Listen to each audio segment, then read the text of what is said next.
বন্ধুরা, আমি চৈতালি ন্যাচারাল ভ্লগের পক্ষ থেকে সকল বন্ধুকে জানাই আমার আন্তরিক প্রীতি, শুভেচ্ছা এবং অভিনন্দন।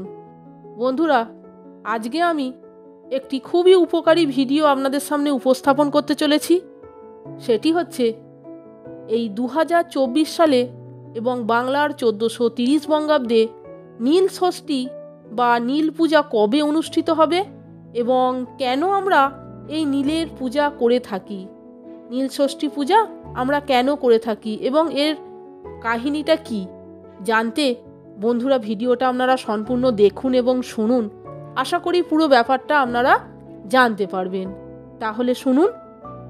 নীলের পূজা বা নীল ষষ্ঠী হলো সনাতন বাঙালিদের এক লোকোৎসব, যা মূলত নীল বা নীলাবতী নামে এক বিবাহ উৎসব।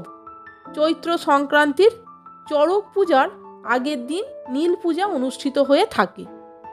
সাধারণত বাঙালি মহিলারা সন্তানের মঙ্গল কামনায় এই নীল ষষ্ঠী ব্রত পালন করে থাকেন।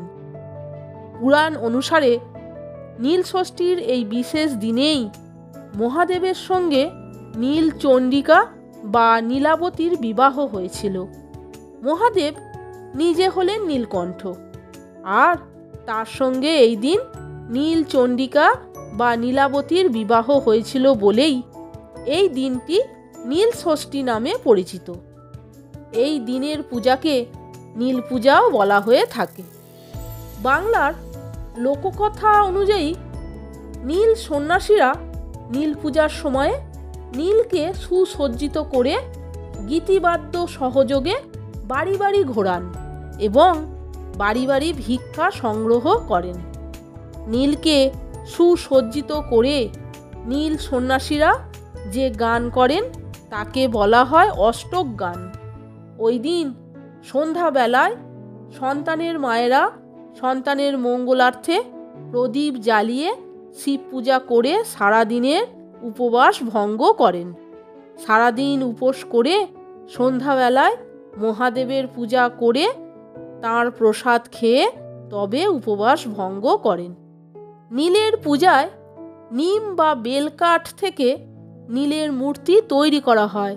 নীল পূজার আগের দিন অধিবাস পালন করা হয়। গভীর রাতে পালন করা হয় দেবতাদের হাজরা পূজা এবং নীলের বিয়ে উপলক্ষে সকল দেবতাকে আমন্ত্রণ করা হয়।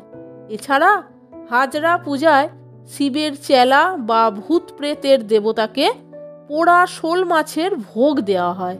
পরদিন নীল পূজার সময়ে নীলকে গঙ্গা জলে স্নান করিয়ে নতুন লাল শালু কাপড় পরিয়ে দেওয়া হয়। অন্ততপক্ষে নীলকে 7টি বাড়িতে ঘোরানো হয়।